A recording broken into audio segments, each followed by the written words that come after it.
शादी के बाद मेरे पति को तुरंत काम पर जाना पड़ा। जब मेरे पति शहर गए तो मैं अपने ससुर और देवर के साथ घर पर अकेली थी। एक बार मेरे ससुर ने मुझे अपनी पैरों में तेल लगाने को कहा। जब मैं अपने ससुर को तेल लगा रही थी तो अचानक मेरा हाथ ससुर जी के घोड़े को छू गया। घोड़े की स्पर्श से मेरे अंदर वासना की तूफान आ गई। फिर मैं ससुर जी के घोड़े को तेल पिलाया और ससुर जी की रात रंगीन कर दी। नमस्कार दोस्तों, मेरा नाम मुस्कान है और मेरी पिछले महीने में शादी हुई है। शादी की पहली रात ही दीप अपने काम से शहर गया हुआ था। लेकिन शादी की पहली रात के बाद जब मैं सुबह उठी तो सामने अपने ससुर को देखा। मैंने उन्हें अपने कमरे के बाथरूम से बाहर आते देखा। शादी के बाद कुछ दिनों तक मैं चुप चुप खामोश रहती थी, क्योंकि मुझे अपने ससुर के सामने बोलने से डर लगता था। अब मेरे पति के शहर चले जाने के बाद मेरा देवरा, जो 16 साल का था, और मेरे ससुर भी तगड़ा जवान था, मैं उन दो पुरुषों के साथ उसे घर में अकेली महिला थी। शादी के दूसरे दिन में अपने ससुर की भारी आवाज सुनी और तब से मैं उनके सामने अपना सर झुका के रहने लगी। मेरे ससुर थोड़ा इधर उधर घूमते रहते थे और मेरा छोटा देवर मेरे आगे पीछे रहता था और मेरे देवर मुझे मेरे नाम से ही बुलाता था।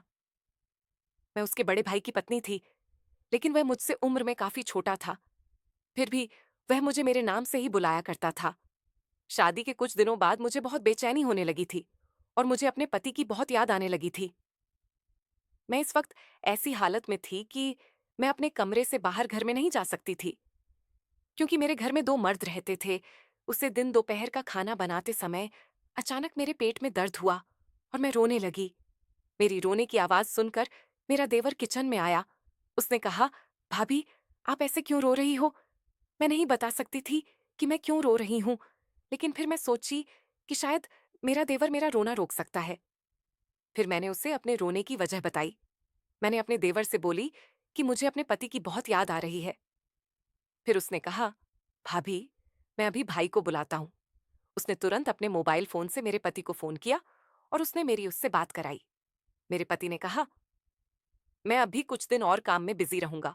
काम खत्म करके मैं जल्द ही वापस लौटूंगा। तब तक तुम अपना ख्याल रखना।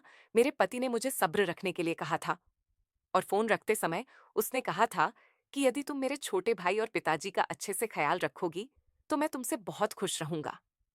मेरे पति स्वभाव और रूप दोनों में श्रेष्ठ थे।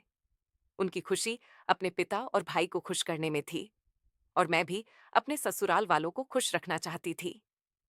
पति से बात करने के बाद मेरे चेहरे पर एक अलग सी खुशी थी। कुछ ही मिनट में मेरा चेहरा बुरी तरह सूज गया। तभी मेरे देवर ने मुझे एकदम से गले लगा लिया और वह बोला, भाभी, अब तो आप खुश होना, ऐसे मत रोया करो। अगर आपको कुछ महसूस हो तो प्लीज आकर मुझे बताइएगा। मेरे देवर का स्वभाव मेरे पति जैसा ही था, बिल्कुल भोला भाला। कभी वह मुझे भाभी कहता था तो कभी मेरे नाम से बुलाता था। अब धीरे धीरे मेरी देवर से बात होने लगी।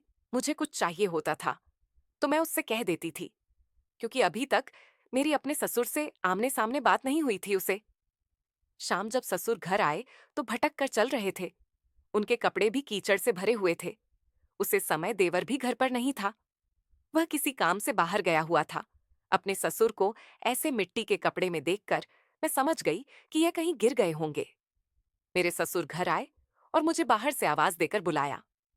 मैं तुरंत बाहर निकली और उनसे उनका बैग ले लिया। मेरे ससुर ने मुझे पानी का मोटर चालू करने को कहा। उसने मेरे सामने अपना कुर्ता उतार दिया। वह मेरे सामने सिर्फ एक छोटी सी पेंट में थे। मुझे अपने ससुर को इतनी छोटी पैंट में देखकर बहुत शर्म आ रही थी, लेकिन अभी घर पर कोई नहीं था, इसीलिए मजबूरन मुझे उनकी मदद करनी पड़ी। मेरे ससुर मुझे उन पर पानी डालने के लिए कह रहे थे। मैं उनके शरीर पर पानी डाल रही थी और ससुर जी अपने शरीर से मिट्टी साफ कर रहे थे। जब मैं अपने ससुर के शरीर पर पानी डाल रही थी तो हमारे दरवाजे से गुजर रहा एक मर्द मुझे अलग ही नजरों से देख रहा था। मेरे सामने मेरे ससुर आधे कपड़े पहने खड़े थे, लेकिन फिर बिल्कुल भी शर्मीले नहीं थे। वह मेरे सामने अपने नंगे बदन के साथ खड़े थे। वह इतने बूढ़े भी नहीं थे। मुझे उन्हें देखकर शर्म आ रही थी। फिर ससुर जी ने मुझे थोड़ा पास बुलाए और पानी डालने को बोले। उन्होंने कहा कि तुम इतनी दूर से पानी डाल रही हो, पानी मुझ पर जोर से लग रहा है, इसीलिए पास आकर खड़े हो जाओ। जब मैं उनके पास गई और पानी डालने लगी, तो फिर मुझे अपने पीठ की मैल को मुझे साफ करने के लिए बोले। फिर मैं ससुर जी की पीठ को मलने लगी और समय समय पर भी मेरा हाथ पकड़ते और कहते कि इसे साफ करके ये हाथ घुमा दो। मैं अपने ससुर के हाथ अपने हाथ से हटा रही थी। तभी मेरा देवर घर आ गया। उसने मुझे अलग नजर से देखा और फिर उसने मेरे हाथ से पानी का पाइप ले लिया। फिर उसने कहा, मैं पिताजी के शरीर पर पानी डालता हूं भाभी, आप घर जाओ। मैं अपने ससुर के शरीर पर पानी डालते समय काफी भीग गई थी, इसीलिए घर आते ही मैं अपने कमरे में गई और अपनी भीगी हुई साड़ी बदल ली। जैसे ही मैं दूसरी साड़ी पहनकर कमरे से निकलने लगी, तभी मेरे कमरे का दरवाजा बजा। मैं बाहर दरवाजे पर गई। तभी दरवाजे के बाहर मुझे गिले पैर के निशान दिखे। जैसे ही मैं उसे पैर की निशान को ध्यान से देखी, तो मुझे यह गीले पैर मेरे देवर के कमरे में जाते दिखे। तब मैं समझ गई कि जब मैं साड़ी पहन रही थी, तब मेरा देवर चोरी छुपे मुझे देख रहा था। अब मुझे देवरा पर शक होने लगा, लेकिन मैं सिर्फ शक के कारण उसे कुछ नहीं कह सकती थी और मुझे उसे घर में आए हुए अभी उतना समय नहीं हुआ था कि मैं किसी से कुछ भी कह सकूं। फिर मुझे लगा कि वह शायद मेरे कमरे के बाहर से ही चला गया हो उसे। दिन रात को मैं अपने ससुर और देवर के साथ खाना खा रही थी। तभी मेरे ससुर ने अचानक मेरा हाथ पकड़ लिया और मुझे रात के खाने के लिए अपने पास बैठा लिया। फिर उन्होंने कहा, अब तुम हमारे साथ खाना खा सकती हो। फिर हम सभी बैठकर कुछ और बातें करने लगे। फिर रात के खाने के बाद ससुर जी ने मुझे अपने पैरों की मालिश करने के लिए अपने कमरे में बुलाया। हालांकि उनका छोटा बेटा अभी घर पर था, फिर भी मुझे ही बुलाए। मैं जब उनके कमरे में गई, तो वह अभी मेरे सामने बिना शर्ट के बैठे हुए थे।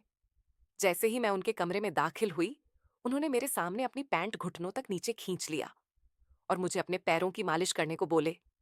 जैसे ही मैंने अपने ससुर के पैरों पर तेल मल, तो वह मेरी तारीफ करने लगे।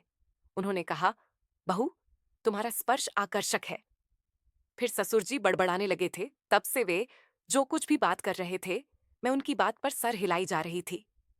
लेकिन जब मैं ऊपर देखा, तो मुझे पता चला कि मेरे ससुर अपनी आंखें बंद करके मेरे हाथ के स्पर्श का आनंद ले रहे थे। उनके चेहरे के भाव कुछ अलग से दिख रहे थे। तभी अचानक मेरा हाथ उनके घोड़े को छू गया। छूते ही ससुर जी तो मानो बहक से गए। तभी मैं कमरे से बाहर जाने की सोची।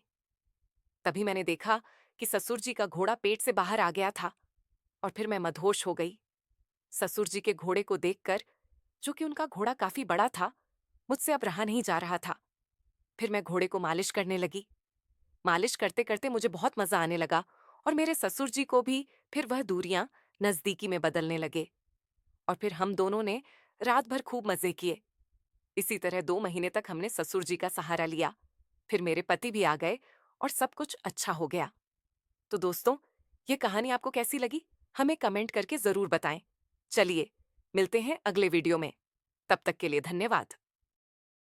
हमारी कहानी देखने वाले 80% लोग ऐसे हैं जो हमारी वीडियो एंजॉय तो करते हैं, लेकिन उन्होंने हमारा चैनल अभी तक सब्सक्राइब नहीं किया है।